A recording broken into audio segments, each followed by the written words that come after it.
اللهم انصر الإسلام والمسلمين. اللهم انصر الإخوان المسلمين المجاهدين في فلسطين. اللهم انصر الإخوان المجاهدين في غزة. اللهم انصر الإخوان المجاهدين في كل زمان ومكان.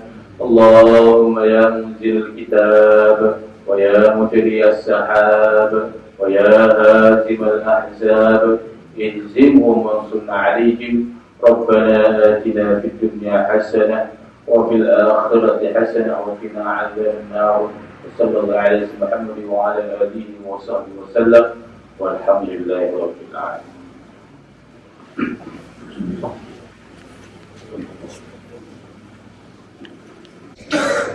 السلام عليكم ورحمة الله تعالى وبركاته. الحمد لله الذي أرسل رسوله بالهدى والأسوة الحسنة لمن كان يرجو الله واليوم الآخر. صلوات الله وسلامه على هذا النبي الكريم وعلى آله وصحبه أجمعين. ففهمنا سليمان وكلا آتينا حكما وعلما وسخرنا مع دول الجبال سفنا طرقنا فاعلين. يا حي يا قيوم يا رب موسى وهارون يا رب إبراهيم يا محمد صلى الله عليه وسلم. اللهم ارزقنا فهما وحكمة والعقل وفضل برحمتك يا رب العالمين. اللهم افتح لنا فتوح العارفين، ارزقنا فهم النبيين والعلماء العاملين، حفظ المرسلين وإمام المتقين برحمتك يا أرحم الراحمين. Alhamdulillah, syukur kita kepada Allah Subhanahu wa taala pada dipanjangkan umur kita dalam ibadah dan taat kepada Allah. Alhamdulillah bi'amalihi tatimmu shalihat. Pagi ini kita sambung lagi kita ini qala al-muallif rahimahullah taala wa nafa'ana bi'ulumihi wa 'ulumina fid darain ya rabbal alamin. Syahdan itu pada buku surat 205. Syahdan, ketahui olehmu bahawasanya seseorang yang mengerjakan ibadah itu ada kalanya semata-mata riya, yakni semata-mata dia maksud dengan ibadahnya itu kerana dipuji orang, atau kerana dapat harta, atau kerana dapat kemegahan, atau barang sebagainya, maka yang demikian itu membatalkan akan pahala ibadah mereka itu. Qala musannif rahimahullahu ta'ala, kata Syekh Abdul Samad Al-Bani yang mana dinaqal daripada kitab Ilman Al-Ghazali rahimahullahu ta'ala, dia menyatakan syahdan, yakni tambahan kata, ada kalanya ketahui oleh muhyi salih, orang-orang yang nak menjalan hakikat rotilah, orang yang sentiasa mencari Allah, iaitu perlu berjaga, yakni ada kalanya semasa seseorang itu mengerjakan ibadah ni semata-mata riya. Jelas, maknanya dia buat ibadah ni semata-mata nak riya, nak tunjuk pada orang. Tu mengkosak ia dengan ibadah itu sebab apa? Kerana dipuji orang. Dibuat ibadah tu kerana nak orang puji dia, atau kerana dapat harta, ataupun dia nak dapat harta dan barang sebagainya, nak dapat harta, atau kerana nak dapat kemegahan, nak dapat suhu, atau barang sebagainya. Ada tiga lah. Jadi yang pertama ni, dalam buat ibadah kepada Allah, ada orang tu pergi buat ibadah ni maksud dia tu riak semata-mata, nak tunjuk semata-mata. Itu maka yang demikian itu, demikian mana? Demikian semata-mata riak itu. Tujuan nak seorang puji, nak dapat harta, kerana kemegahan dan sebagainya, itu membatalkan pahala ibadahnya. Tu jadi pahala ibadah dia tak ada. Ibadah format boleh ada, tapi pahala tak ada. Pahala ibadah mereka ni tak ada, kerana itu dia kosak yang selain daripada Allah Subhanahu wa ta'ala. Dan ada kalanya ghalib kosak akan dia, yang lebih kosak akan demikian itu daripada kosak ibadah. maka pada masalah ini pun membatalkan akan pahala ibadah mereka itu. Jadi yang kedua pula, kelakuan pula dalam beribadah. Imam Ghazali menyatakan penyakit-penyakit ni yang nak merosakkan ibadah seseorang itu kepada Allah. Ada kali yang kedua ni kosak dia, tu ghalib. Ada kali yang pada biasanya dikosak dia, yakni lebih kosak yang demikian itu daripada ibadah. Ya, ibadah ada juga, cuma riak ada juga. Cuma riak lebih sikit. Tu. Maka Imam Ghazali menyatakan pada masalah ini pun membatalkan pahala ibadah. Imam Ghazali kata buat ibadah riak ada juga, buat kerana Allah ada juga. Ini membatal ibadah. Membatal juga pahala ibadah tu. Ibadah dia tak batal, tapi pahala tak ada. Ibadah dia buat sisi lah, penat lelah. Macam kalau dia berpuasa bulan Ramadan tu, penat dan dahaga, perut saja puasa, tu. Tapi hakikat dia dapat pahala sebab dia buat perkara yang ditegur oleh Allah. Maka begitu juga ni. Penat dia sembahyang, tu. Tiba-tiba dia buatkan orang lain. Maknanya dia hak yang kedua ni dia lebih kepada ibadat sikit. Itu yakni lebih kosak yang demikian itu riak. Dia lebih riak sikit berbanding ibadah. Hak tadi yang pertama tadi tu riak semata-mata. Hak yang kedua ni dia lebih riak sikit daripada ibadah. Riak ibadah ada sikit, tapi cuma riak itu lebih. Maka masalah ini pun membatalkan pahala ibadah. Itu yang kedua. Dan ada kalanya, yang ketiga pula, kelakuan keadaan ini. Ada kalanya persamaan kosak ibadah mereka itu dan kosak riak, maka ibadah itu tiada diberi pahala kerana ibadah itu menghapuskan akan kejahatan itu. Maka riak itu menghilangkan akan pahala ibadahnya itu. Dan kata Imam Al-Ghazali rahimahullah ta'ala, dan yang ghalib pada aku pada masalah ini bahawa tiada sunyi daripada dosa dan seksa. Jadi yang ketiga ni dia buat persamaan. Itu yang ketiga. Dalam kita yang terbaca tu kita dah sikit sepanjang. Cuma ni dia nak cerita sikit lagi. Yang ketiga ni persamaan. Kerana Allah pun ada, kerana manusia pun ada, atau kerana benda lain pun ada. Dia buat bersamaan.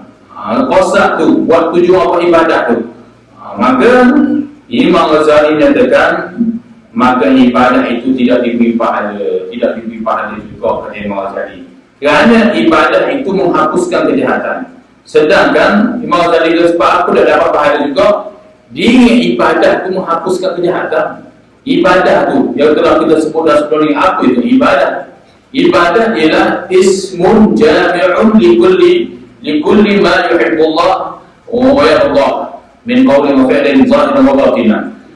Ibadah ialah nama bagi yang menghimpunkan tiap-tiap barang yang Allah Ta'ala kasih, warada, dan Allah redha. Dalam ada perkataan ataupun perbuatan zahiran, hak zahir maupun hak batin. Itu. Jadi tujuan ibadah ini suruh Allah Ta'ala kasih. Jadi dia buat ibadah tu kali yang lain, maka macam mana nak menghapuskan kejahatan pada diri dia sendiri itu. Maka kata Imam Ghazali, maka sebenarnya menghilang dia akan pahala ibadah, hilang juga pahala ibadah dia. Tu. Dan kata Imam Ghazali tambah lagi, dan pada ghalib, iaitu pada menang, pada aku, pada pandangan aku ni, pada masalah ini, bahawasanya tiada sunyi daripada dosa dan seksa. Maksudnya dia ni orang jadi persamaan dia pun ada kerana Allah pun ada, tak sunyi daripada benda dosa juga dan diseksa juga, kata Imam Ghazali. Pandangan aku, kata Imam Ghazali. Yang keempat, ada kalanya, ini ada kalanya, yang keempat, ada kalanya lebih kosak ibadah daripada riak. Yang keempat pula ni ibadah lebih kerana Allah ni lebih, tapi kerana manusia ni sikit-sikit saja. Tu ada juga sikit manusia. Tu Maka kata Imam Al-Ghazali rahimahullah ta'ala pada masalah ini, bahawa aku harapkan bahawasanya tiada hilang pahala segala ibadahnya, dan sah ibadahnya itu lagi diberi pahala atasnya, tetapi diseksa atas kosak riaknya, itu atau dikurangkan pahala ibadahnya sekadarnya itu. Jadi kata Imam Ghazali, yang keempat ni, dia buat ibadah banyak, kerana dia buat ibadah ni kerana Allah banyak, buat ibadah kerana Allah banyak, tapi kerana manusia tak ada sikit-sikit, atau kerana benda-benda lain selain Allah yang ada juga sikit-sikit nak menunjuk ni, ada juga sikit ni. Bila itu Imam Ghazali kata, bahawa pada masalah ini ni, aku harap bahawasanya aku harap pada Allah supaya Allah dah hilanglah pahala dia. Kerana Allah tu banyak dah, cuma itu kelemahan dia lah. Dia juga riak sikit sebanyak tu. Itu supaya Allah tak hilang pahala dia sekadar ibadahnya, dan sah ibadahnya. Mudah-mudahan ibadah dia sah, cepat-cepat diistighfar kepada Allah. Imam Ghazali nyatakan, bahkan disebut oleh para ulama lain, kalau orang kembali riak ke sudah buat ibadah, cepat-cepat diistighfar kepada Allah. Astagfirullahalazim, Allah Ta'ala akan terima balik ibadah dia tu. Allah Ta'ala akan ampun, sebab Allah Ta'ala mengetahui bahawasanya manusia ni lemah, kadang-kadang berjihad dengan hawa nafsu ni, kadang-kadang menang, kadang-kadang kalah. Jadi kata Imam Ghazali, mudah-mudahan Allah SWT ni beri jugalah pahala ibadahnya dan sah ibadah dia, dan aku bagi aku juga pahala sah ibadah dia tu lagi diberi pahala, dan mudah-mudahan dia juga ni diberi pahala, tetapi diseksa atas kosak riaknya itu. Tetapi diseksa juga lah atas yang ni, atas yang sifat riak tu diseksa juga lah, atau dikurangkan pahala ibadahnya, ataupun terpulang pada Allah. Sama ada dia ni dikurang pahala ataupun diseksa juga lah di sisi Allah Subhanahu Wa Taala, sebab ada riak juga.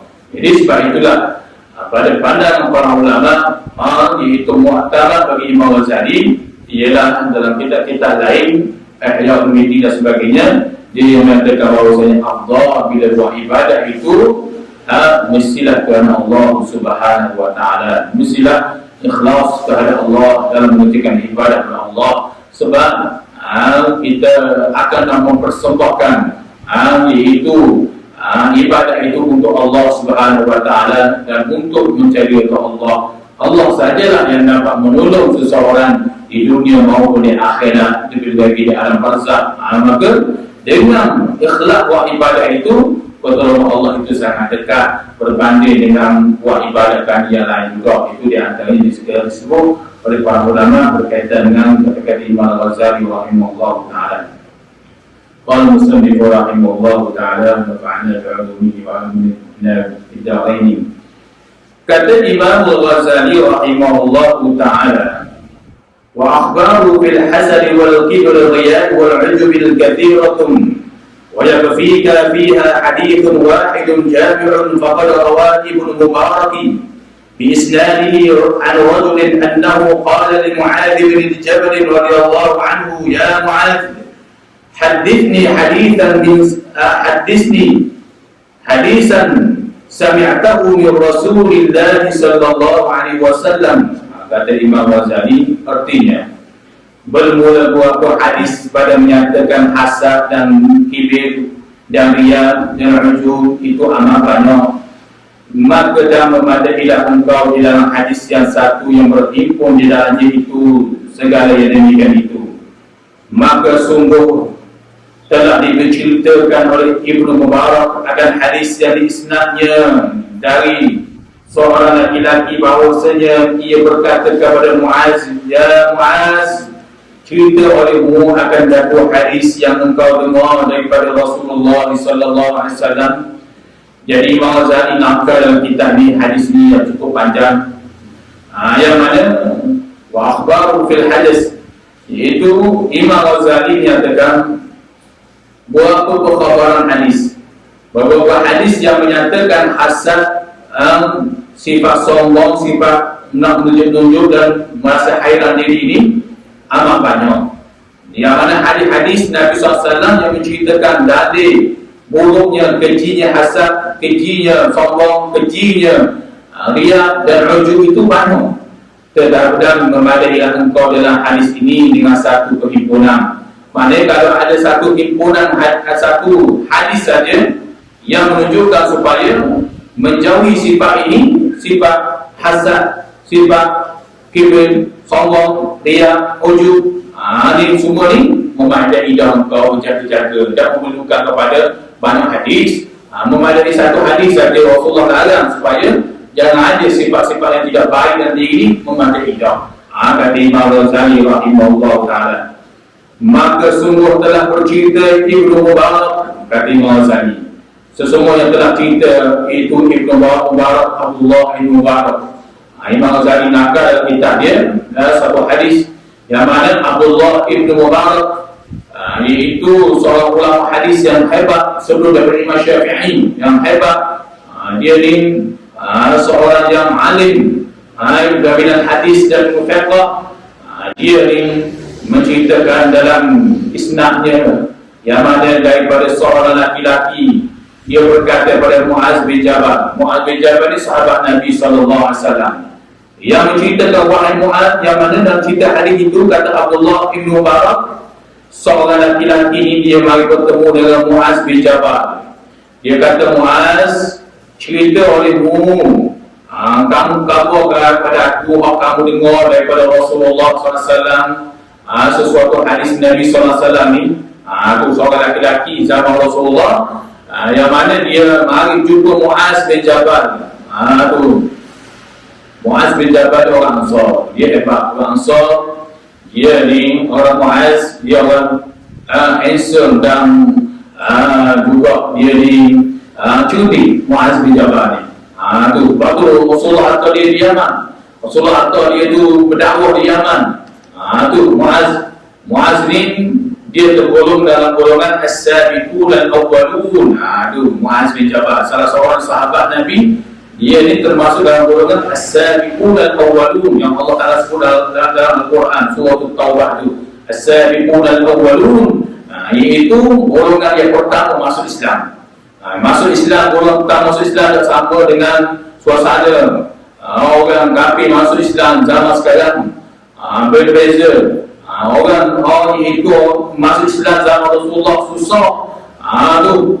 Kena menyebutkan Allah ni bukan senang. Dihantar oleh golongan munafik, golongan kafir dan sebagainya. Ini Mu'az-Sabiqun ni, salah satunya Mu'az bin Jabal. Dan dimasuk Islam juga dengan Mu'az itu Mus'ab bin Umair. Mus'ab bin Umair ni dia lah yang cerita kepada Mu'az ketika itu Mu'az berada di Madinah. Mu'az berada di Madinah, dia cerita tentang Rasulullah gini. Mu'az dengar gitu terus masuk Islam. Itu Mu'az iaitu seorang lagi sahabat Nabi yang mana Mus'ab bin Umair. Mus'ab bin Umair ni orang Yahudi juga. Mus'ab bin Umair ni dalam kitab sejarah, dalam kitab sirah menceritakan dia ni gigi jarang. Gigi dia jarang. Gigi Mus'ab bin Umair ni salah seorang sahabat Nabi, gigi jarang. Dan para ulama menyatakan perbahasan berkaitan Mus'ab bin Umair ni, kalau dia bercakap keluar perkataan yang hikmah daripada mulut dia tu. Kata-kata dia tu hikmah. Mana dia kata tu dengan kata-kata hikmah, bijak kebijaksanaan dia tu, kata-kata dia tu hebat. Mus'ab bin Umair. Jadi Mu'az bin Jabal ni masuk Islam, dia kenal Islam ni melalui Mus'ab bin Umair. Tu hebat. Jadi Mu'az bin Jabal akan jalan cerita dia. Cuma dia ni salah seorang sahabat yang cerdik dan dia golongan as-sabiqun al-awwalun, golongan yang awal-awal masuk Islam ni Mu'az bin Jabal. Dan dia orang memang cerdik dia ni.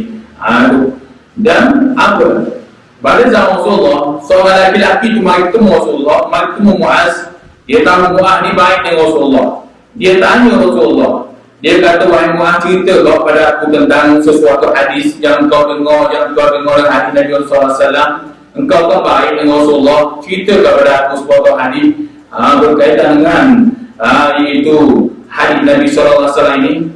Bila begitu قال فبكى معاذ حتى ظننت أنه لا يسكت ثم سكت ثم قال سمعت رسول الله صلى الله عليه وسلم يقول يا معاذ إني محدثك بحديث إن أنت حفظته نفعك عند الله فإن أنت ضيعته ولم تحفظه انقطعت حجتك عند الله يوم القيامة يا معاذ إن الله تبارك وتعالى خلق سبعة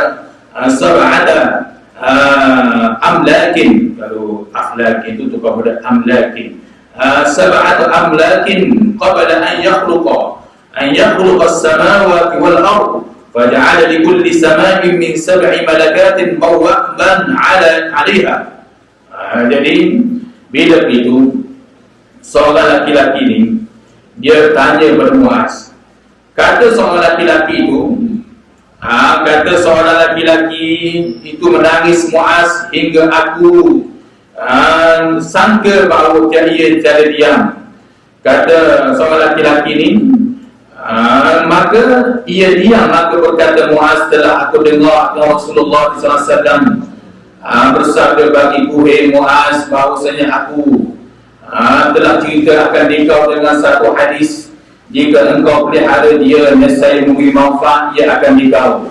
Jika engkau hilangkan akan dia dan tiada engkau peliharakan dia hadis ini, nescaya putullah hujjatuhun pada Allah Ta'ala, ini hujjah engkau di hadapan Allah pada hari kiamat kelak. Yani tiada dapat engkau jawab kepada Allah Subhanahu Wa Ta'ala pada hari kiamat kelak. Ayat Muaz, bahawasanya Allah Ta'ala menjadikan akan 7 malaikat dahulu daripada itu, menjadikan ia 7 petala langit dan 7 petala bumi. Maka menjadi ia Allah pada tiap-tiap daripada 7 petala langit itu akan malaikat yang menunggu atas segala pintu langit itu. Jadi bila seorang laki-laki ini dia menjumpa Muaz bin Jabal, dia kata Muaz, cerita kepada aku tentang hadis Nabi SAW. Aku mendengar ni, kata seorang lelaki ni. Bila begitu, dia tengok, kata seorang lelaki ni, dia tengok bila aku kata begitu kepada Muaz bin Jabal, Muaz nangis. Muaz ni nangis. Muaz bin Jabal ni seorang sahabat Nabi yang memang hati dia lembut. Kerana hati orang mukmin ni jarifah. Maknanya hati ni bersih dengan sinar dan cahaya Allah Subhanahu Wa Ta'ala ni. Dia nangis. Sehingga aku tengok dia menangis, aku rasa, aku sangka ni dia ni tak berhenti menangis. Aku rasa Muaz ni tak berhenti menangis ni. Dia menangis Muaz ni. Bila begitu, dia diam. Muaz bin Jabal ni diam. Kemudian baru dia bercakap. Dia sudah dia menangis, baru dia diam. Lepas tu baru dia bercakap. Maka Muaz berkata, maka kata Muaz bin Jabal, telah aku dengar daripada Rasulullah SAW. Muaz barulah cerita pada seorang lelaki ni, yang mana Nabi SAW berkata kepada aku, hei Muaz, bahawasanya aku hendak cerita kepada kamu ni, aku nak kau satu hadis kepada kamu. Kata Rasulullah kepada Muaz bin Jabal, jika engkau pelihara dia ni, hadis bahawa aku nak kau ni, nescaya memberi manfaat pada engkau ni. Kalau kamu jaga betul hadis Nabi SAW ini, kata Rasulullah kepada Muaz, itu kamu akan memberikan dia, nescaya kamu akan mendapat manfaat di dunia maupun di akhirat. Jika engkau hilang, maknanya banyak ni dia perkataan sia-sia. Kalau kamu buat sia-sia, baru ada cara tentang hadis buat aku nak kabur ni, nescaya dari engkau pelihara dia, nescaya. Dan begitu juga engkau dah pelihara tentang hadis buat aku nak kabur ni, kata Rasulullah kepada Muaz, nescaya putullah hujjatuhum, hujjah engkau. Engkau nak jawab, yang engkau nak jawab di hadapan Allah Subhanahu Wa Ta'ala pada hari kiamat kelak macam mana. Ini kalau aku nak tahu hari ini, mudah beramal, mudah ambil berat tentang hari ini. Muaz, kata Nabi SAW, kata Muaz, bahawasanya Allah telah menjadikan akan 7 malaikat dahulu daripada menjadikan ia 7 petala langit dan bumi. Dan dalam penciptaan alam ini, Allah Subhanahu Wa Ta'ala buat malaikat dulu. 7 orang malaikat ni Allah buat. Lalu Allah baru buat bumi, langit. Allah baru buat langit, bumi. Tu tujuan apa Allah buat tu? Iaitu maka menjadi ia bagi tiap-tiap satu langit itu 7 petala langit itu akan malaikat yang menunggu atas segala pintu langit itu. Jadi tujuan Allah buat 7 malaikat ni, tujuan nak suruh jaga langit pertama, langit kedua, langit ketiga. Lepas tu Rasulullah SAW naik Isra Mi'raj. Dalam kisah Isra Mi'raj kita selalu dengar bila Rasulullah dengan Jibril naik di atas langit pertama, apa kata malaikat pertama? Siapa itu? Dia kenal malaikat, dia kenal Jibril, tapi dia kata siapa bersama kamu? Dia kata Jibril. Jibril kata Ahmad, iaitu Nabi Muhammad SAW. Dia pun cepat-cepat ke pintu selalu. Dia tunjuk kepada Nabi Muhammad ni suruh di penduduk langit nama Ahmad. Lalu Rasulullah menyatakan, Rasulullah kata, kalau kamu nama anak kamu, cucu kamu, namalah Ahmad ataupun Muhammad di hadapan. Dan nama-nama orang lain itu ikutlah. Cuma nama Ahmad dan Muhammad di hadapan jangan tinggal. Sebab itu nama aku dan nama ini akan disuruh di hari kiamat kalau mula-mula sekali. Dan Rasulullah kata orang nama Ahmad dan Muhammad ni di hadapan ni, kalau orang nama tu hendaklah kamu muliakan dia, kerana dia nama aku, kata Rasulullah dan hadiah lain. Jadi langit pertama ni ada malaikat menunggu ni. Ini Rasulullah cerita pada Muaz ni. Bila begitu فتصعد الحرض بعمل العبد من حين أصبح حين أمسى له نور كنور الشمس حتى إذا طلعت به إلى السماء حتى إذا طلعت به إلى السماء الدنيا سكته فقدته فيقول الملك لحفظتي اضربوا بهذا العمل وجه صاحبه أنا صاحب الغيبة أمرني ربي ألا أدع عمل من اغتاب الناس يجاوزني إلى غيري. Jadi bila begitu Rasulullah cerita lagi permohonan ni, sambung hadis lagi ni. Jadi Syekh Abdul Samad Palembang dia buat sekat-sekat, dia terjemah, ambil sikit, dia terjemah. Kalau buat panjang hadis itu, panjang sangat. Dia dah ambil sikit-sikit. Jadi bila begitu, maka Rasulullah SAW cerita kepada Muaz bin Jabal ni masih Rasulullah cerita lagi.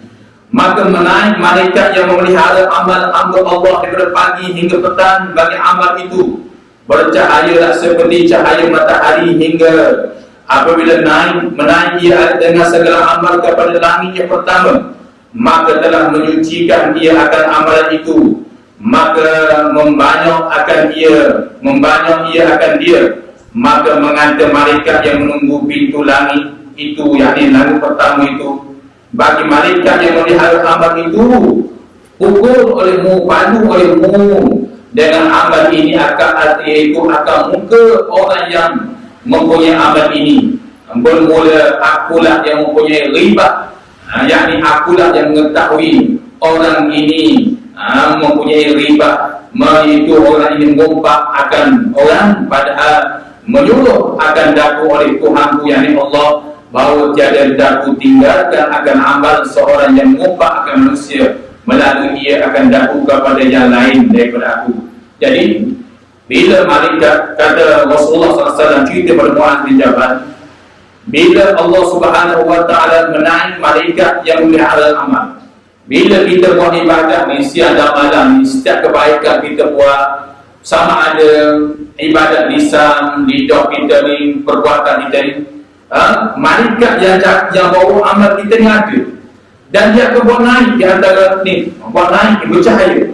Itulah dia kata bercahaya, sambil malaikat berkata Subhanal Malikul Qudus ni, pahala ibadat yang kita buat di hadapan Allah ni, dia akan naik. Sambil berkata Subhanal Malikul Qudus, Subhanal Malikul Qudus, kita kata apa? Kita kata Subhanallah. Perkataan Subhanallah tu, pahala dia tu malaikat buat naik. Bila malaikat buat naik tu, hingga menaik ia dengan amal kepada langit pertama, naik pertama ni, maka telah menyuci ia akan amal itu. Malaikat yang bawa amal ni sukalah bawa amal kita ni, sambil bertasbih Subhanal Malikul Qudus, Subhanal Qudus, suka ni. Tu. Dan membanyak ia akan dia berkata, dia puji amal ni. Maka berkata malaikat, tiba-tiba temu dengan malaikat yang menjaga langit. Ini Rasulullah cerita kepada Muaz ni. Bila naik langit pertama, temu tak penjaga. Panggil penjaga langit pertama tu. Yang mana langit pertama itu ada malaikat yang jaga. Dia kata kepada malaikat yang bawa amal kita ni, dia kata apa? Idribu bihadzal amal wajhi sahibi ala sahibil ghibah. Iaitu dia kata, hai malaikat yang bawa amal si fulan sekian-sekian. Dia kata, palu ilmu, buang amal ini di atas muka dia. Seolah-olah nisbah idribu ni maksudnya, kalau hinalah nisbah hina idribu ala wajhi ni. Contohnya orang bagi pada kita sesuatu barang, kita ambil barang kan, kita rekod apa dia, apa orang kata apa dia. Kalau kita ambil barang, kita lompat tepi, orang marah daripada kita. Tapi kalau barang tu kita ambil, kita rekod apa dia, dia kata apa?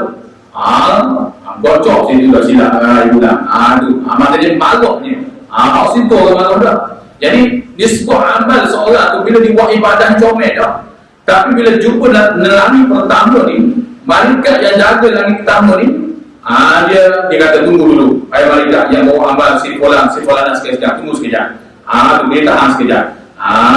Bila dia kata, dia cek, dia kata pukul, buang amal yang tak muka ni. Maknanya sebab buang yang tak muka tu hina yang amal seseorang ni. Tapi malaikat yang bawa amal ni, dia tak tahu benda. Dia tolong bawa saja. Dia tak tahu. Tapi malaikat yang langit pertama ni, Allah SWT beri putusan pada dia ni, kelebihan dia tahu penyakit apa yang sehingga amal itu tu seseorang itu dibuang. Itu kenapa? Lalu dia kata, mula-mula akulah, kata langit, malaikat yang jaga langit pertama ni, akulah yang mempunyai ghibah, akulah yang jaga tentang mubah ni. Jadi akulah mengetahui orang yang mubah ataupun tidak ni. Jadi orang ni memang comel dah buat ibadah ni, tapi oleh kerana dia mengubah ni, jadi sebab membuat amal dia ni, aku diperintah oleh Allah Subhanahu Wa Taala, yang mana setiap amal manusia lalu langit pertama ni, aku banyak cek berkaitan dengan mengubah. Tu langit lain ada riak, ada ujung, ada langit lain, jaga langit lain. Jadi aku ni bahagian riak ni. Mana penyakit orang ini, dia penyakit dia itu mengubah. Kalau dia ini mengubah. Padahal menyuruh akan daku oleh Allah, oleh Tuhanku yakni Allah, bahawa tiada ditinggalkan akan amal yang mengubah manusia melalui ia akan daku. Dia kata malaikat ni, setiap orang yang lalu, setiap amal itu pahala orang yang lalu langit pertama ni, aku akan tahan. Tujuan aku tahan, aku nak cek dia ada sudah mengubah ni. Dia kata, kalau ada mengubah memang aku buat. Soal dia ada ujung tu, aku langit lain tu. Ujung dia apa lagi? Do'irlah itu langit yang pertama tu. Itu langit yang lain. Aku saja ni kata langit, malaikat yang jaga langit pertama ni, bahagia mengubah. Na'udzubillah bizali. Itulah bahaya mengubah ni. Tu comel dah buat ibadah, tapi sebab kerana mengubah, nak mengubah tu dah salah. Lihat apa Imam Ghazali sebut sebelum ni, dalam kitab ni pun ada tempat-tempat yang belum mengubah tu ada. Bukan kata cara mengubah tu tu ada. Nak bagi tahu tentang kebenaran kepada qadi dan sebagainya itu boleh. Tapi mengubah ni saja dah tahu benda mengubah, itu bahaya. Dia membatalkan amal sehingga disuruh pukul pahala ibadat seorang itu tidak adanya. Bila begitu, bila berkaitan dengan langit pertama, langit pertama ni. ثم قال تأتي الحفظ بعمل الصالح من الأعمال العمد فتركه وتكثر حتى تبلغ به إلى السماء الثاني فيكون لهم الملك الموكل بها كيف واضربوا بهذا العمل الوجه صاحبي إنه أرى بعمل العرض الدنيا أمرني ربي ألا أدعى عمله يجاوزني إلى غيري إنه كان يفتقر على الناس في مجالسهم أن أنا ملك الفخر. Yang mana Rasulullah SAW cerita lagi ni hadis Nabi SAW cerita lagi Muaz. Nabi menyatakan kemudian maka datang malaikat yang memelihara amal hamba itu dengan amal yang soleh. dengan segala amal hamba Allah, maka kata malaikat ini baik comel amal dia ni, lagi suci, lagi amat banyak amal ini, hingga sampai ia bersama dengan amal itu kepada langit yang kedua.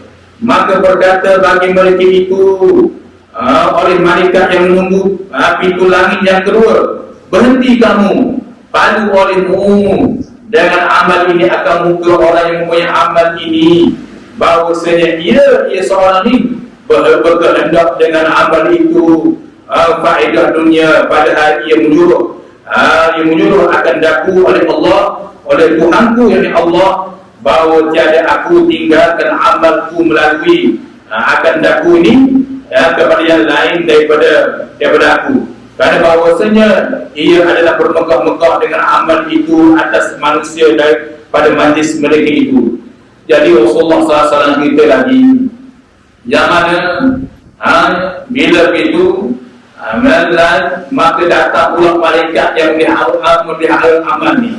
Maksudnya hadis ni selepas daripada orang yang contoh dia tak ada ribah, bang ubat dia tak ada, dia bertemu dengan hal yang kedua ni pula. Ada juga hal yang kedua ni, yang mana bila seorang tu tak ada ribah, misalnya ngobat ada, comel dan ngobat ada, maka datang malaikat yang memelihara amal manusia itu dengan amal soleh, dengan segala hamba Allah, maka katanya malaikat amal ini baik comel. Malaikat kata, malaikat yang bawa amal kita ni nak naik ke harwatillah ni, bila begitu dia kata comel, langit tanah ni lepas dah kan, tak bisa kata tak ada dah, ngobat tak ada bisa kata. Kalau tadi sebab ada ngobat, kalau ni malaikat buat amal, comel dia kata, orang si fulan ni comel, dia ni malaikat orang tanah ni, kita dah ditahan oleh langit tanah ni, malaikat tanah ni dah tahan kita ni comel dah amal kita ni, comel dah amal si fulan sekian-sekian ni, maka lagi banyak amal ini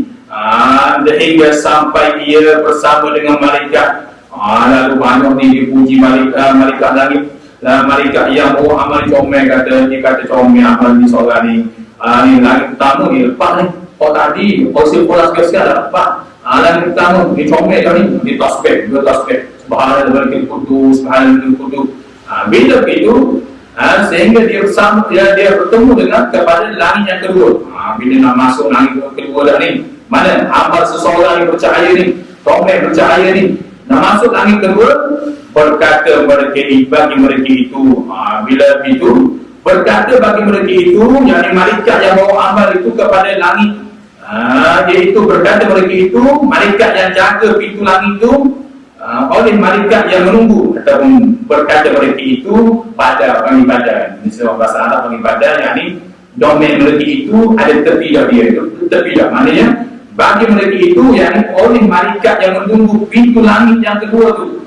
Bila begitu malaikat yang bawa amal manusia ni sampai pintu langit yang kedua, malaikat yang menjaga pintu langit yang kedua dia kata apa? Berhenti. Dia kata berhenti. Berhenti kamu, malaikat yang bawa amal si fulan sekian ni, berhenti sekejap. Dia kata aku nak cek dulu ni, takut ada bawa apa-apa ni. Misal contohnya kalau kulit tahan kita tahan, aku ada bawa apa-apa ni, tahan dulu. Malaikat tahan dulu ni, malaikat tahan, malaikat yang bawa amal si fulan sekian ni.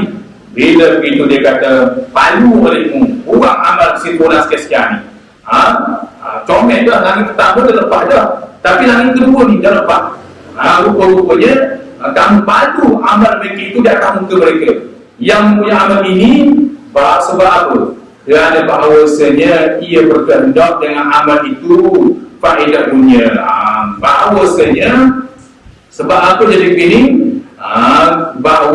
Bahawasanya berkehendak ia dengan amal itu kan hendak dunia, padahal penyuruh akan daku oleh Tuhanku, tiada tinggal akan amal melalui akan daku kepada yang lain, kerana bahawasanya ia bermegah-megah dengan amal itu atas manusia.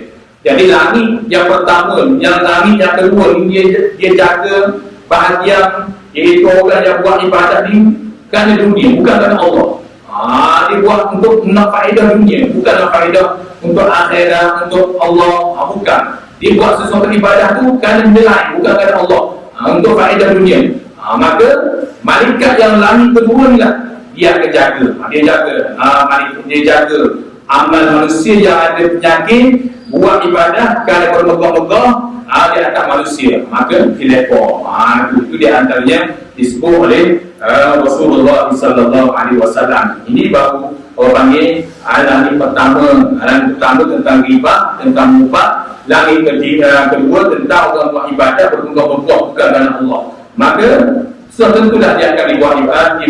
Maka sebab itulah na'udzubillah min zalik. Siapa yang ada buat ibadah kerana untuk bermegah-megah bukan kerana Allah, maka mungkin langit pertama dia bebas. Sebab dia tak ada mengubah. Mungkin kalau dia ada mengubah, so tentulah situ dia dah kena buang amal dia tu. Tapi mungkin langit kedua ni sebab dia buat ibadah kerana bermegah-megah, maka dia akan disekat situ, lalu dipukul. Maknanya ibadat dia ketika itu sia-sia saja. Na'udzubillah min zalik. Dan Rasulullah menceritakan lagi, qala wa tas'alul hafazatu min 'amalin yang bi'u nurun min sadaqatin wa salatin wa siyamin qad a'jaba al-hafazatu. Jadi kita baca di sini qala wa tas'alu. Jadi sambung Rasulullah sallallahu alaihi wasallam mencerita berkaitan dengan langit yang ketiga pula. Jadi saya sekali dulu, mudah-mudahan apa yang kita dengar pada pagi ini menjadi manfaat kita semua. Mudah-mudahan Allah SWT sentiasa merahmati kita, memberi kekuatan kita mengerjakan ketaatan kepada Allah SWT, dan sentiasa menjadikan amal kita itu ikhlas kepada Allah SWT. Wallahu a'lam bishawab. Bismillahirrahmanirrahim. Ya Rabbana lakal hamdu kama yanbaghi li jalali wajhika wa 'azimi sultanik. اللهم صل على سيدنا محمد وعلى سيدنا محمد. اللهم زدنا بزينة الإيمان واجعلنا هداة مهتدين. ربنا آتنا في الدنيا حسنة وفي الآخرة حسنة وقنا عذاب النار. صلى الله عليه وسلم محمد وعلى آله وصحبه وسلم والحمد لله رب العالمين. السلام عليكم ورحمة الله تعالى وبركاته.